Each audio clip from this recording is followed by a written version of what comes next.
What's up everyone, this is Everyday to 100K. A lot of people ask me, Everyday to 100K, you live in Japan, so you must speak Japanese, right?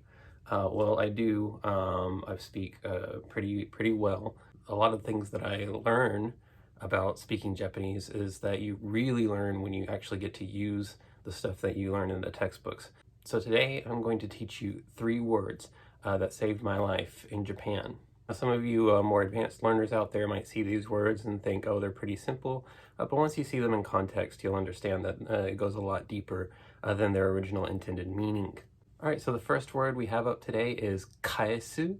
Kaisu means to give back or return. Now this came in handy one time when I was walking down the street and somebody stole my wallet. They reached into my right pocket and they fished out my wallet. And I had to think quickly. I had to think back to the textbooks that I had learned in class, and I remember seeing a phrase, and I shouted it out at the top of my lungs. I said, well, I changed it a little bit. I said, "Ore no saifu o kaishite kudasai." All right, now the textbook said Watashi no saifu o kaishite kudasai, but so Watashi and ore both mean me or myself. But ore sounds more strong, and I really wanted to put on a strong image that I wasn't just some kid steal a wallet from, so I shouted it out at them to return my wallet. In the end, I didn't get my wallet back, but I felt like a true native when I shouted out at them. Everybody looked at me, so I think they were thinking, wow, that guy's got some pretty native Japanese, so felt really good. Number 2 is going to use a little bit more advanced grammar, but we'll take a look at it. So the word is Nsumu. Nsumu means to steal. All right, and we're going to change up the grammar, okay? We're going to put it in its passive form and make it nusumareru, all right?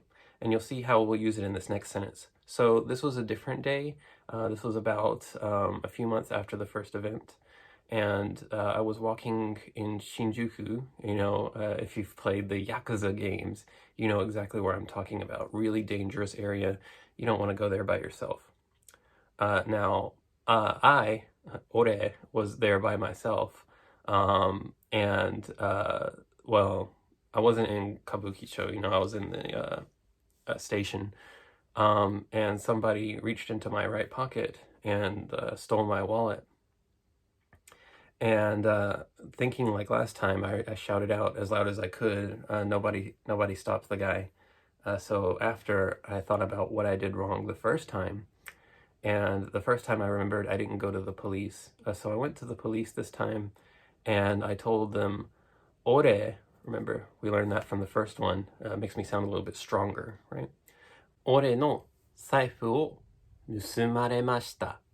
All right, this means my wallet was stolen. And I filed that police report a few years ago, and they still haven't called me back on it, so I'm hoping they catch the criminals soon. Now, number 1, this is the most used phrase I've ever used in Japan. When you read about a lot of stuff in textbooks, you don't realize what's going to be useful and what's not going to be useful until you actually get there and experience it yourself. So here is the number 1 phrase that I have used while in my time in Japan. Now this one, we're going to change it to a form that shows that we want something. So here we go. The phrase is, "Atarashii saifu o kaitai desu." What this means is I want to buy a new wallet. Now, I have used this phrase so many times in my stay in Japan. Given story number 1 and story number 2, it seems a given, but this is something that happens a lot. So when you come to Japan, make sure that you bring at least 1 or 2 backup wallets for your first week. You want to make sure that you have some wallets on you that you don't really care about, so you can make sure that those get stolen first. Don't be showing off your coach wallet on day 1, right? Just bring something like a little Looney Tunes wallet or something like that. That'll be fine. All right, so those are the 3 most common phrases that I've learned while I'm in Japan. I hope this helped you out today. If you want some more videos on some Japanese lessons, comment below. Let me know that you liked this video. Leave a like, hit subscribe. We always want some new subscribers because we're making a new video every single day until we get 100K. That's it for today. See ya.